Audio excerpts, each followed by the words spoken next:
Hello, I'm Bill Faulkner, and welcome to the final video in the 2018 MR Safety Week video podcast produced exclusively for the SMRT. Now, in this final video of the series, we're going to look at safety considerations related to a quench of a superconducting magnet. Well, there are several reasons for a quench to occur.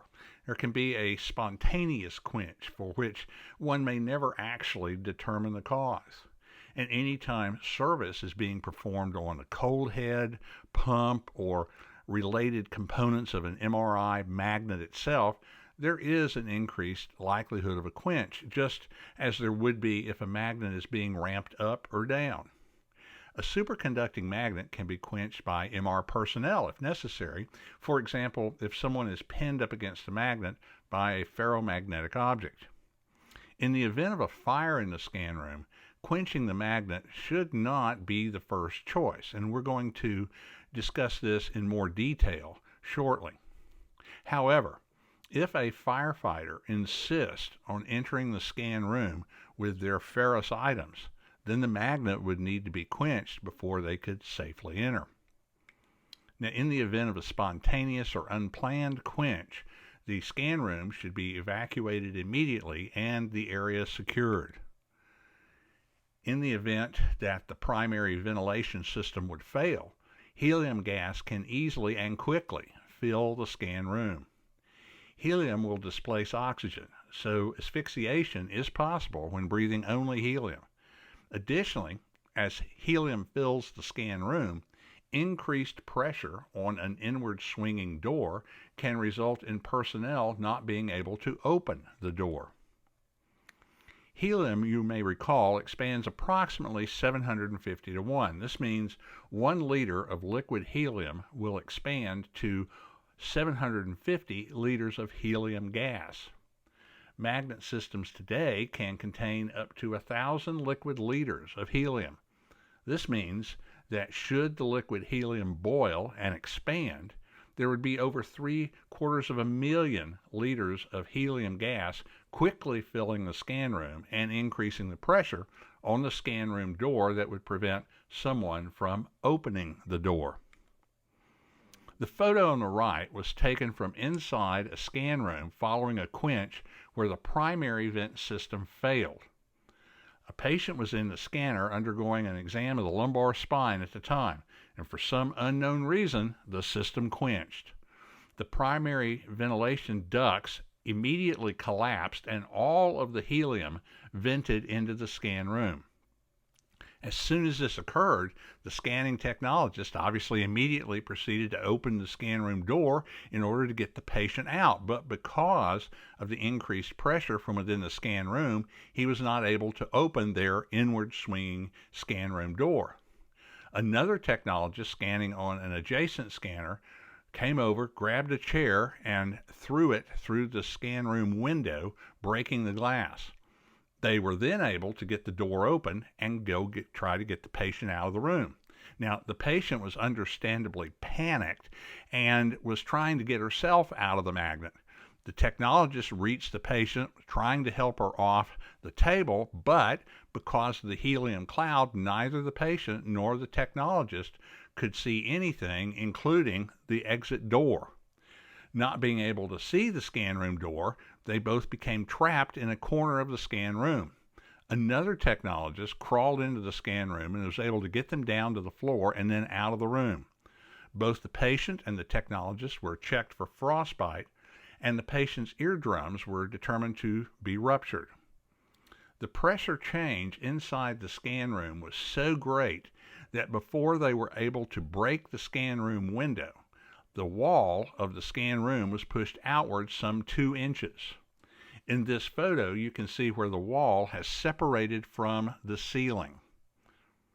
Now, some MR facilities may have a secondary ventilation system, and that's a good thing, so that if the primary vent system were to fail, the secondary, more of a passive vent system, would simply allow for the helium to escape the room.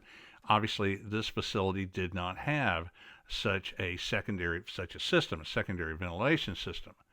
So without a secondary vent system, many sites have elected to have tools available to break the scan room window if necessary.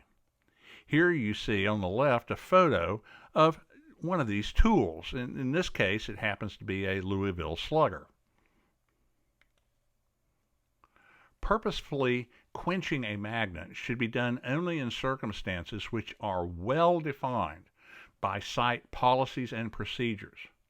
In general, a magnet should not be quenched unless someone is pinned against the magnet by a ferrous object. But again, policies should address these situations, and they should also address who needs to be notified and who has the authority to quench a magnet. All persons should be removed from the room in the event of a quench.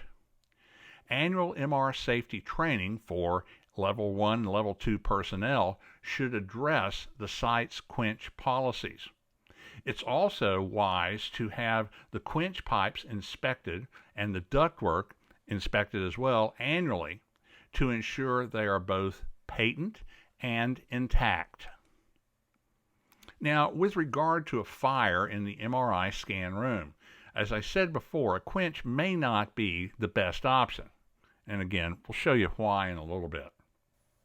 The first response should be to remove all electrical power to the equipment in the scan room. All systems have an emergency power off button, either on the wall or the scanning console area. It's important that all staff members know the location of both the emergency power off and the quench button. Again, an emergency power off button is simply going to remove the electrical current to all electronics within the scan room. A quench button obviously quenches the magnet. We've conducted many safety audits at sites over the last several years and found it to not be uncommon that all MRI personnel may not know the location of or the function of these emergency buttons. This is one of my personal favorites. As you can see, this button has a yellow sticky note underneath it that states clearly this is not a code button. When we asked the MRI staff what it was, no one was really sure other than that it was not a code button. Now, back to the safety issue of quenching a magnet in the presence of an active fire in the scan room. Recall that helium is stable as a liquid at 4 Kelvin, and it will boil at 4.2 Kelvin. Atmosphere will liquefy at approximately 82 Kelvin, and helium gas rushing through a quench pipe is cold enough to liquefy the atmosphere, which contains oxygen. The video you're about to see can be found easily on YouTube. It's a demonstration of how a wad of cotton will burn after liquid oxygen has been poured on it. And as you will see from this video, it's important to know that when a magnet is quenched, there is therefore an inherent fire hazard if you add liquid oxygen to a fire. This also demonstrates why it's important to hold annual education for firefighters and first responders. So let's take a look at the video. Now, remember the cotton wool didn't really burn terribly well, but we can improve things if we add a little bit more oxygen.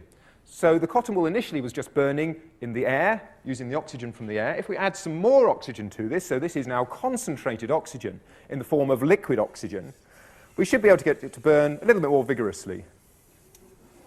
So I'm just pouring on some concentrated oxygen, liquid oxygen, and we'll apply light to this and see if it burns slightly more quickly.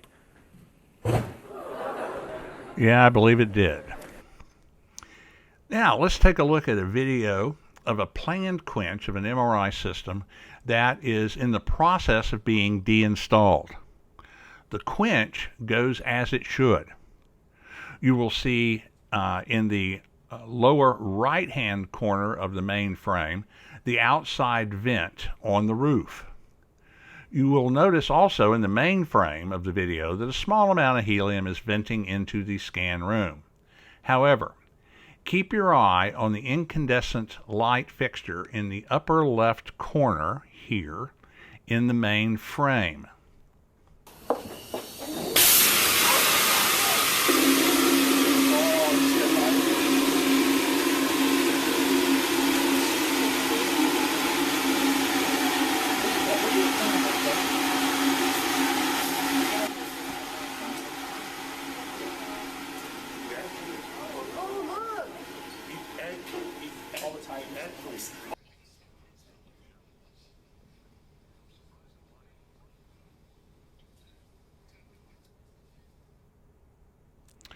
What you see dripping into the scan room is liquefied atmosphere. So in summary, make sure you have comprehensive and clear policies and procedures related to quenching your magnet.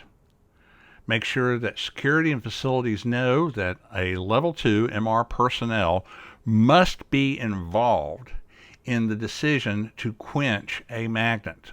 No one other than Level 2 personnel should make this decision. Hold annual training for both the MRI staff as well as first responders. For the MRI staff, obviously other safety issues need to be addressed in the training, but quench should definitely be addressed, as well as addressing the quench issues when you're talking with the first responders. Also make sure that you inspect the quench pipes annually and ductwork to make sure they are both open and intact.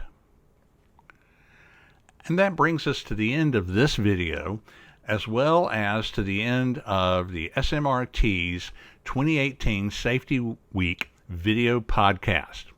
I hope you found these videos to be useful, and until next time, this is Bill Faulkner. Thank you again for watching, and take care.